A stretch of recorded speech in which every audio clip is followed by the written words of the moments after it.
Welcome to Channel 8 News. This week we bring you more about how a recent grant is helping campus police turn losing into winning with new distracted driving training. We will also see how honeybees are helping veterans in Manhattan and a look at what's going on in the sports world. Channel 8 News weatherman Sam Henney shares his forecast for the week. Sam? As we have a lot of clouds and even possibility chance of rain, good thing I came prepared. Back to you. This is Channel 8 News, KKSU LP. For Manhattan and Riley County. From Kansas State University, this is Channel 8 News. Welcome to Channel 8 News. I'm Natalie Otto. And I'm Ashlyn Turner. K-State Student Union is undergoing some new changes. The union is being renovated and redesigned as part of the Your Union campaign. Channel 8 reporter Gretchen Conan took a peek at the progress of the construction and what is expected in the near future. For many K-Staters, the Student Union provides a place to eat, study, and hang out with friends. The building with the motto, founded by students for students, is undergoing some big changes. On September 8th, construction workers began the $25 million student-funded project. PC was very heavily involved, student government was very heavily involved, and they basically are trying to make it something that will move the student population into the next century. Construction has started on the ground floor and will be completed in phases. Everyone at the union is adapting to these changes in order to keep stores and services available during the renovation. Come January, actually December 31st, the food service portion of the union will be closed, and so there'll be food trucks out on Bosco Plaza as a way to supplement food service on campus. Once the food court is complete, students can expect to see Panda Express, Radina's, a Call Hall ice cream kiosk, a bar and grill, and other dining options. It's just to try to get a variety so the students can feel like they can get the selection here that they would get in Aggieville. With its glass walls and grand staircase connecting the ground, first, and second floors, this state-of-the-art building is designed for students to feel welcome and connected. And just opening up a lot and being more welcome. They're wanting it to become the true living room of the campus. As the renovation progresses, students can anticipate many changes as the union evolves into a campus family room filled with Wildcat spirit. To stay up to date with the construction and changes, visit the K-State Student Union homepage at www.union.kstate.edu and stay tuned to Channel 8 News. Earlier this year, K-State ranked in the top 10 of many national rankings ranging from happiest students to quality of life among students and faculty. Most recently, K-State ranked number 2 in workplace satisfaction. Jeff Morris, spokesman for K-State, talked about what this ranking means for the future of the university. Well, from our department, it's very exciting because it's another brag we have about how great Kansas State is. Our job is to promote the university in all phases. It's important for the university because it helps with our recruiting, and even more importantly, I think it helps the people that work here feel good about the place that they come to work to every day. The City of Manhattan strives to create positive workforces on and off campus. The Riley County Police Department held an event last week focusing on the topic of unbiased policing. They brought in Dr. Lori Friedel to talk about the science behind the issue. Friedel is an associate professor in criminology at the University of South Florida. She served as the director of research at the Police Executive Research Forum for 6 years. Channel 8 News talked with her to learn more about the event. After we talked about the science of bias and how even well-intentioned people, including well-intentioned police, have biases, because we were dealing with the command level personnel and leaders in the community, we were talking about high-level things that the agency needs to do. We talked about recruitment and hiring, the leadership message, training, how the department can strengthen their outreach to diverse communities, measurement. So those were the topics that we talked about so that the department could strengthen their efforts to promote fair and impartial policing. Community members expressed concerns about the conversation ending here, but Director of the Riley County Police Department, Brad Schoen, tells Channel 8 News this issue is on the top of their to-do list. Board games, cornhole, a golf cart, and distracted driving training. KSU Campus Police recently received a grant to start up a new way to teach students in the community about distracted driving. So how does cornhole get involved? Channel 8 News' Nicholas Patterson accelerates us into his story. Programs address distracted driving or the dangers of drinking and driving. However, the K-State Campus Police made a U-turn with their training approach. We are trying to make it fun. The idea is to learn through games. We don't want them to have a negative feeling about it. We want them to come in and enjoy it, and through the enjoyment of a game, they're learning the experience of being safe. Channel 8's Sam Henney and I received a hands-on session from Sergeant Brian Sheaves, who spearheads the training program here on campus. Games include matching shapes, or counting down from 100 to test our distraction time. 71. What's your time? Wow, minute 3. A minute 3. Taking a driving course on their new edition, the number .08 golf cart. Oh my. Oh, nope. 1 cone. Ooh, 2 cones. As well as playing a game of cornhole while wearing bear goggles to simulate being impaired. Campus Police began building the program after approaching the Kansas Department of Transportation for a $5,000 grant to get the program up and running. And we were told by KDOT that we were the first university to actually approach them to try to do something like this for their students, and they actually upgraded our grant to $10,000 to make sure we had enough money to actually give the program some justice. So if you'd like to learn more about the distracted driving training, call Sergeant Sheaves here at Campus Police, and he'd be more than happy to get you started. Let's go. Should give them a call. Sam and Nicholas look like they had a lot of fun with the training session. And it looks like his fun continues. Apparently, Nicholas drove to Dole Hall in order to give us a live recap of his experience with Sergeant Sheaves. Nicholas, how was the drive? Thanks, Ashlyn. And the drive did go smoothly. I was able to pretty myself up for your viewers at home. But I spent some time with Sergeant Sheaves this last weekend, and he demonstrated for us his new and innovative distracted driving training. And today, I set out 2 cones, one right here and one down there by the car tire, to show a visualization of how far a driver would travel if they were going the campus speed limit of 20 miles per hour. Now, these cones are set up 65 feet apart. That's a pretty decent distance to travel. But when a distraction is involved, let's say a phone, when you're texting or talking, well, that reaction time is doubled. And in turn, your time to stop doubles. So instead of 65 feet, it's 130 feet. And being on campus with a lot of foot traffic, that definitely can cause a lot of dangers and hazards. And Sergeant Sheaves definitely wants us to think about answering that text or call when we're driving. He was also able to demonstrate some of the fun games that he created, such as cornhole with beer goggles, or driving around on the new golf cart with beer goggles. It really showed me how impaired you can be just being having a few beers down at Aggieville. So next time you think about answering that text from your girlfriend or boyfriend, trust me, I know, you got to answer it right away, right? Well, next time you should think before you answer. And when you think before you get in your car after driving, take those keys, put them in your pocket, and call a friend or Safe Ride. Nicholas Patterson, Channel 8. Back to you guys in the studio. Thanks for the explanation, Nick. It's definitely a good reminder not to drink while driving.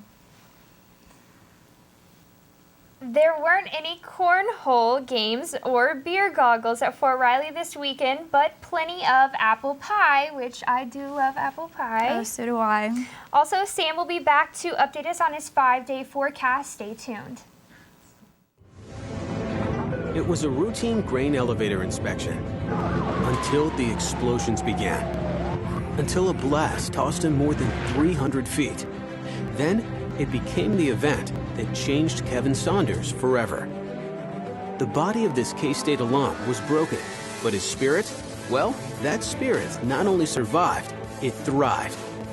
Against all odds, Saunders transformed himself into the world's greatest wheelchair athlete, one of America's premier motivational speakers, and the first Paralympian appointed to the President's Council on Physical Fitness, Sport, and Nutrition.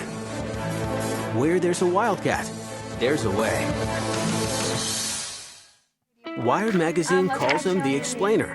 His students call him amazing. Over 20 million YouTube views show that Associate Anthropology Professor Michael Wesch is transforming higher education. Translated to more than 20 languages and counting, Professor Wesch's teachings still share one common voice: passion. And whether you're learning live or online, that passion is contagious. And that passion is one of the leading reasons Kansas State University is first among U.S. public research universities in producing U.S. Case Carnegie Professors of the Year. Where there's a Wildcat, there's a way. Welcome back to Channel 8 News. With fall officially here, it brings with it local outdoor activities. Have you done anything outdoorsy lately? Well, personally, me and my dog have really enjoyed this wonderful weather. We've been going on a few more walks than usual, and we both are enjoying that. That's awesome. Well, the annual Fort Riley Apple Day Festival was a hit this Saturday. Channel 8's reporter Sarah Falcon was there to take a bite out of the event. How you guys doing today? Apples, horses, puppies, and pumpkins, oh my. Fort Riley's annual Apple Festival was a huge hit for Riley and Geary County. It entails a lot of volunteer work. We've been working on this since about April, and we were responsible for getting all of our sponsors to donate profits that helped go towards supplies for making pies, and then this past week we've been busy baking 1,500 pies. The Apple Day Festival is an event that is open to the public. Due to heightened security, guests to the post are required to get an access pass from Henry Gates Visitor Center. It's been wonderful to see everyone come out and help us. We had a lot of volunteers throughout the week to help assemble and bake all 1,500 pies, and we couldn't have done it without them. So to have the community kind of rally around us has been really wonderful. And now today is just the final day, and so it's nice to have seen all our hard work, be in those freezer trucks, and get to know that it's all done. The Pie Queens, Allison Coates and Daniela Alk, have been working on the pies and different activities for the festival since April. Yeah, a great turnout, beautiful weather.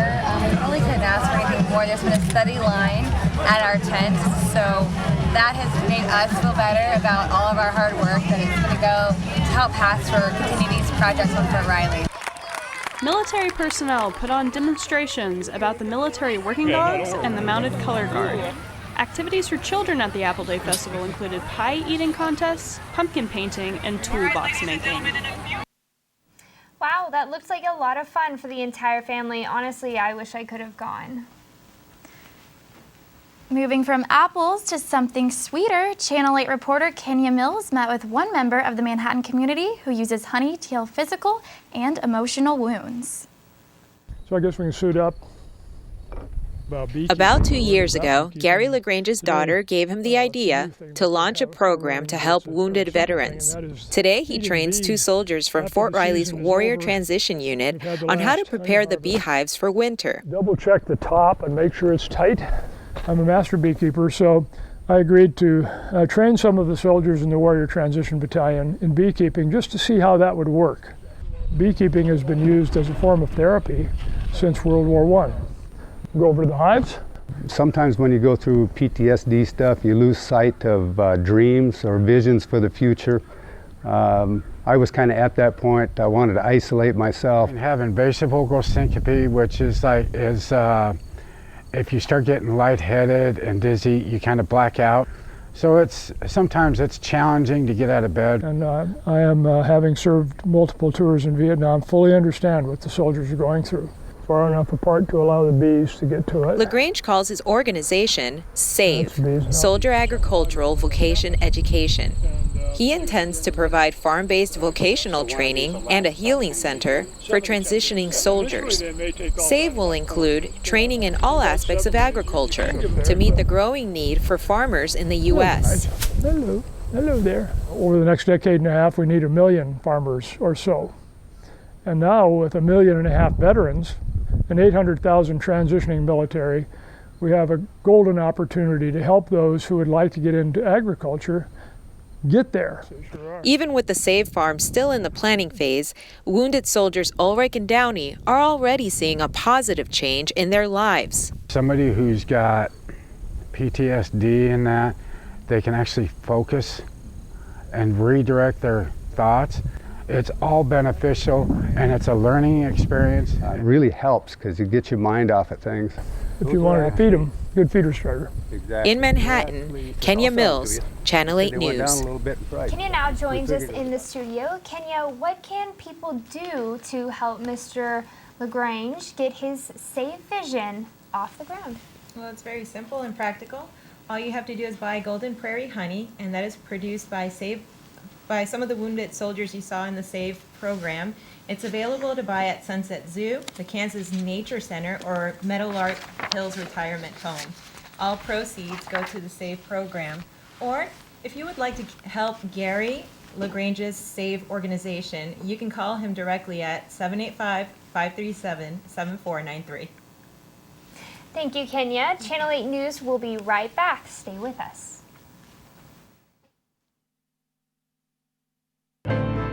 A Wildcat legacy from generation to generation. Where my grandfather went to school. Where my mother went to school. It's a legacy scholarship program started by the K-State Alumni Association, specifically for the children and grandchildren of K-State alumni. When you buy a K-State license plate, you fund legacy scholarships. Show your purple pride and be a part of the Wildcat legacy. Kansas State University's PowerCat Financial Counseling presents SALT, a game-changing financial tool. It's simple, useful, and best of all, free for K-State students and alumni. SALT provides personal money coaches, help with student loans, and a wide range of career opportunities. Go online to kstate.edu/SALT and see what SALT is all about. Get money smart today. K-State Student Radio brings every game to K-State fans on the Wildcat 91.9. Klein's going to take a pitch out to the right. Hubert dices his way up and into the end zone for the Wildcat touchdown. Takes the snap. He's going to roll out. He's going to throw deep over the middle of the field for Tyler Lockett. Catches it. 15-10, 5, touchdown, Kansas State. For all of your K-State sports coverage, tune into the Wildcat 91.9. Welcome back to Channel 8 News. Students at Manhattan High School are getting pumped up for homecoming this week. There will be a variety of events throughout the week, including a pep rally this Friday afternoon to lead up to the big game. This also includes crowning of the king and queen during the game. MHS takes on Centennial League rivals Topeka West at 7 p.m. in Bishop Stadium here in Manhattan. We are finally going to start seeing some of that fall weather we have been waiting for. Weatherman Sam Henney is here now. What do you say, Sam? Well, it looks like things are going to start cooling down this week as we start to see more signs of cooler weather, and this site sounds of fall. As you can see, it's pretty cloudy out right now with more chance of rain, as we had rain earlier today. Hopefully we won't be seeing any more rain, and it'd be a nice, cool rest of the day. Looking at our national temperatures, we see the whole nation is starting to cool down now with the eastern coast cooling down, but still a little warmer down here in the southwest. Moving on to our national map, we see that the east coast is starting to really get downpoured with some rain and a cool front coming down south. Heading on into the Kansas map, we definitely are seeing cooler weather right in here in our home state. It's looking very nice with a nice cool 60 degrees all the way in western Kansas.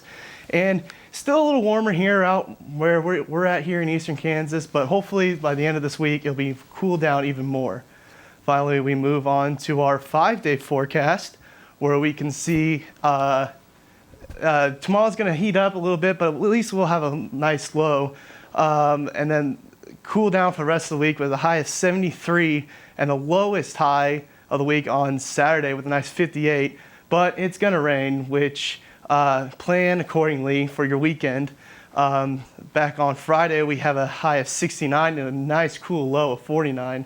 Going back to Saturday, we have a high of 58 with chance of rain and a low of 48. And then finishing off the weekend with still nice and cool with a high of 67 and a low of 46. All right, back to you guys. Thanks, Sam. I don't know about you, Ashlyn, but I am dying for the weather to change. I can't wait for the fall season. I know. I love this time of year, and it is homecoming season, so it's a lot of fun. The beautiful colors, I just love it. Definitely.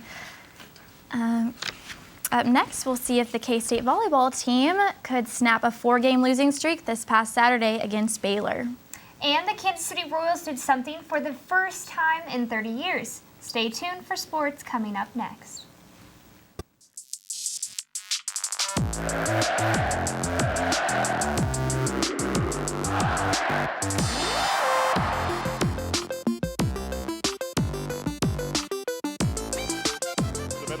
There's the lob, and Foster with the throwdown.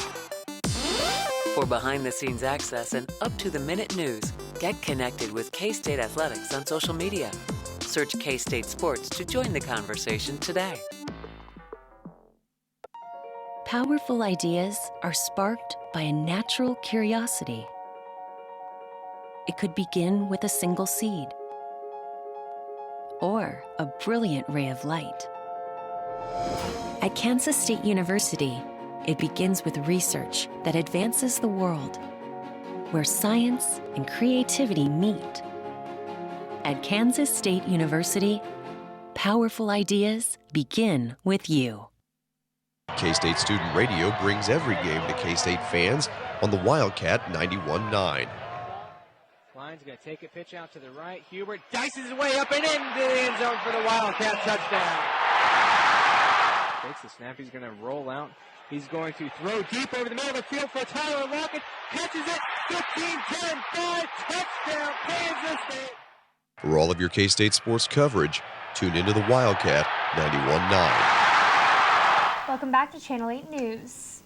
Although K-State football was given a week off, that doesn't mean other sports slowed down. Avery Osen is here with our sports report. What do you have for us this week, Avery? Yeah, Natalie, we're going to start off with the volleyball team, as it was a rough week and a half as they started the season 8-1. But since then, they have been on a 4-game losing streak after falling to number 15 ranked Kansas last Wednesday, 3-1. The Cats were looking to end that losing streak and get their first Big 12 win of the season on Saturday night when they hosted the Baylor Bears in what was the Wildcats' first home game in 3 weeks. To the first set, Katie Reiniger gets a great setup from Katie Brand. Cats up early. Later in the set, watch Brenna Vogel, a great save, and Brooke Sasson capitalizes. Wildcats up 2-0. Third set we go, and Brenna Vogel again, making it look easy.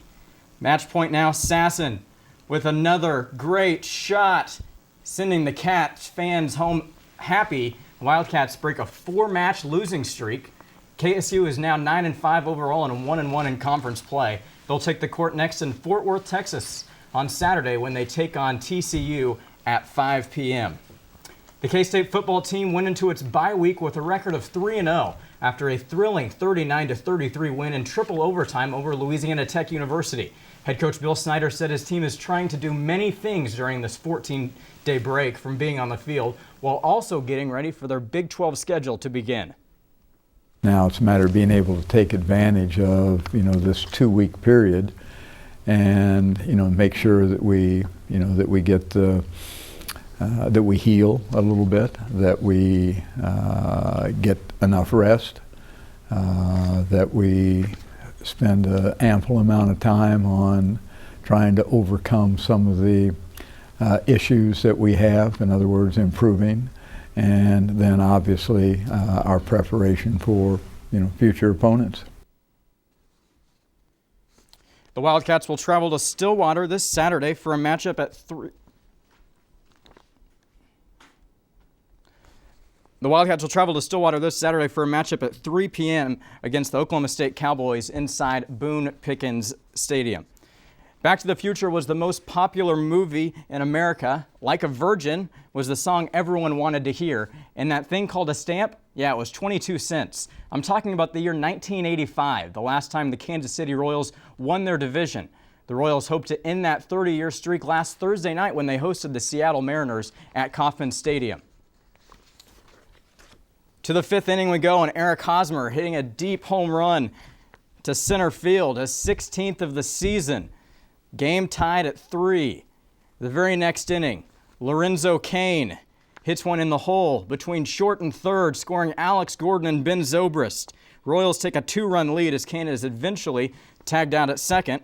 And we're going to fast forward to the bottom of the ninth. The Royals needing 1 out to win the division. Here's the call.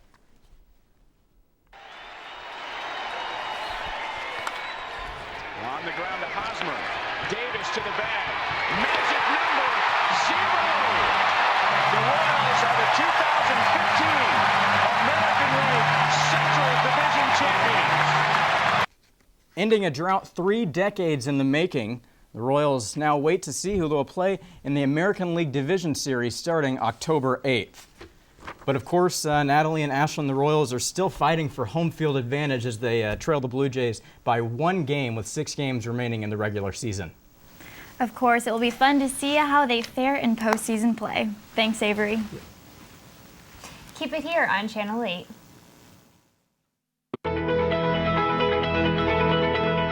Around here, school pride isn't just some slogan on a t-shirt.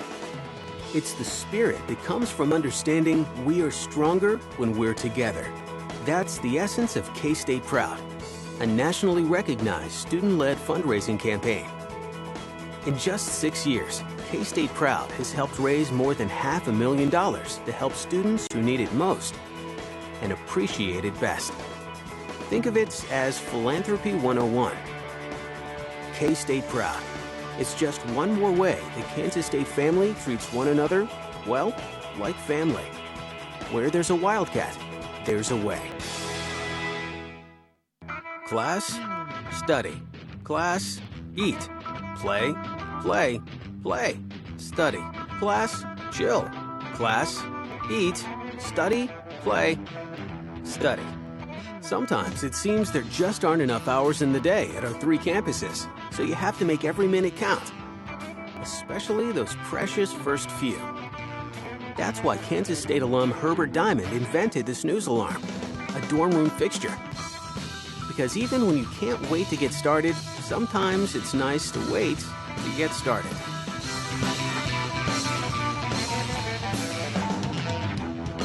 Where there's a Wildcat, there's a way.